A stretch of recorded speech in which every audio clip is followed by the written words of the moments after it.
Bienvenidos al último video tutorial de la práctica de la unidad número 3, correspondiente en este caso a derivadas de campos vectoriales. Vamos a resolver dos ejercicios 3.31 de la página 46 del cuadernillo de análisis matemático 2.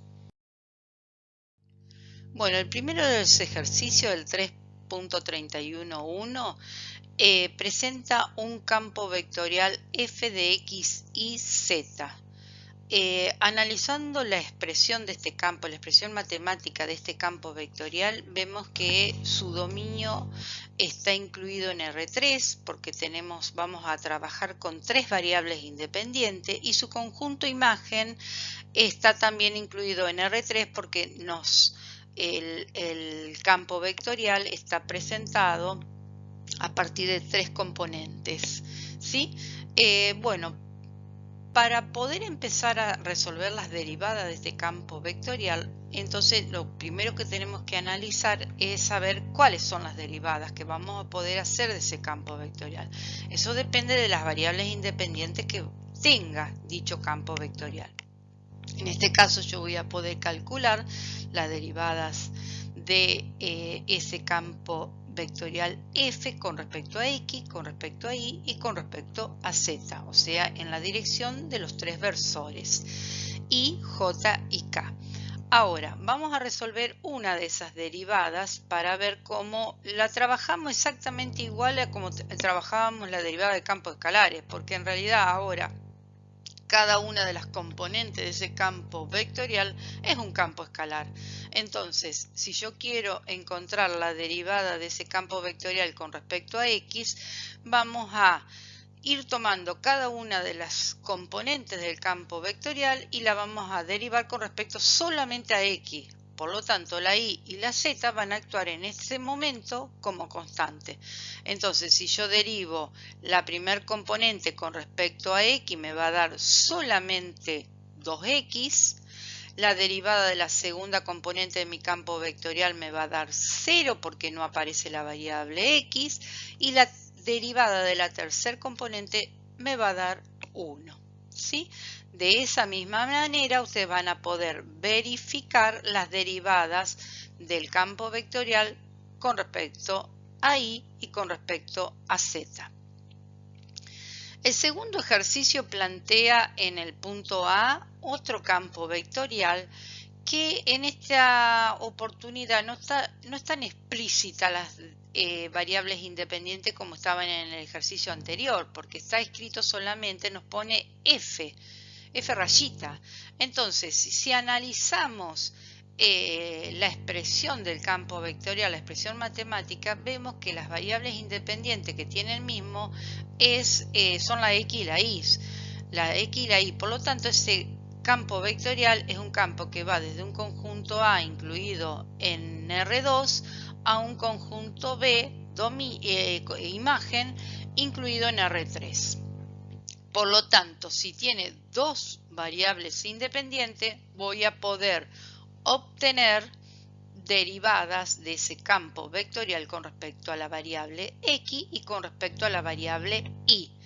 Esas derivadas que vaya obteniendo van a ser también vectores. Eso no lo indiqué en el ejercicio anterior.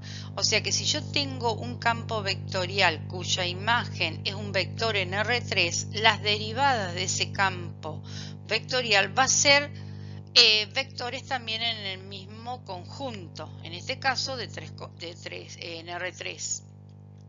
Entonces, realicemos la primera de las derivadas de ese campo vectorial con respecto a x. Si yo derivo e a la x cuadrado, me va a dar la derivada de e a la x cuadrado, me da e a la x cuadrado. Por la derivada de x cuadrado me queda 2x.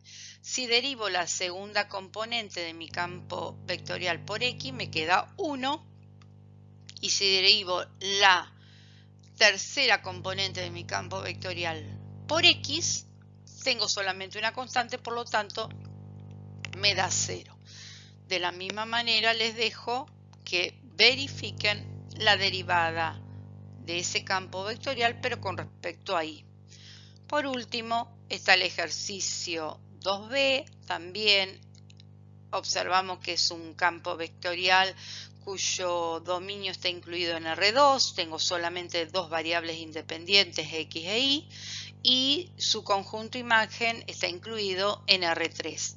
Por lo tanto, yo voy a poder calcular dos derivadas de ese campo vectorial, f de X y f de Y. Se las dejo para que ustedes las verifiquen a estas dos derivadas. Solamente les quiero hacer algunas indicaciones, dos indicaciones. Una, si por ejemplo tenemos que derivar con respecto a X, ¿sí? Yo por ejemplo en esta segunda componente tengo la y que va a actuar como constante y tengo dos funciones que dependen de x. Entonces cuando tenga que derivar toda esa componente con respecto a x, voy a hacer la constante y por la derivada de ese producto x por seno de x. Eso hay que tenerlo en cuenta cuando estoy derivando cada una de estas componentes del campo vectorial.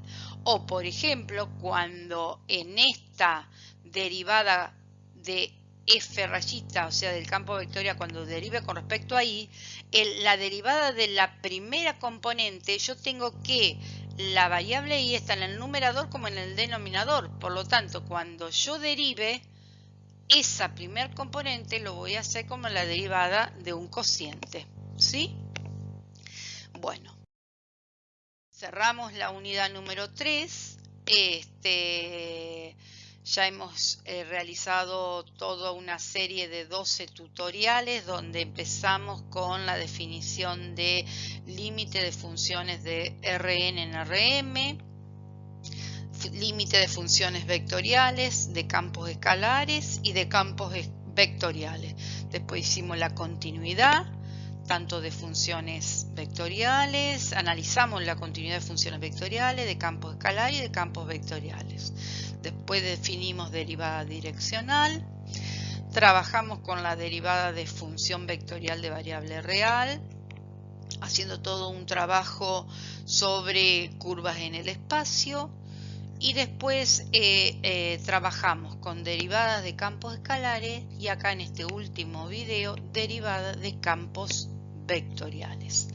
Bueno, les queda ahora para ir viendo toda la ejercitación que les queda pendiente para seguir trabajando, y la próxima semana haremos un repaso. Se les van a plantear a lo mejor algunas actividades como para hacer de repaso, cuestión de poder ir cerrando a fines de la semana que viene la unidad.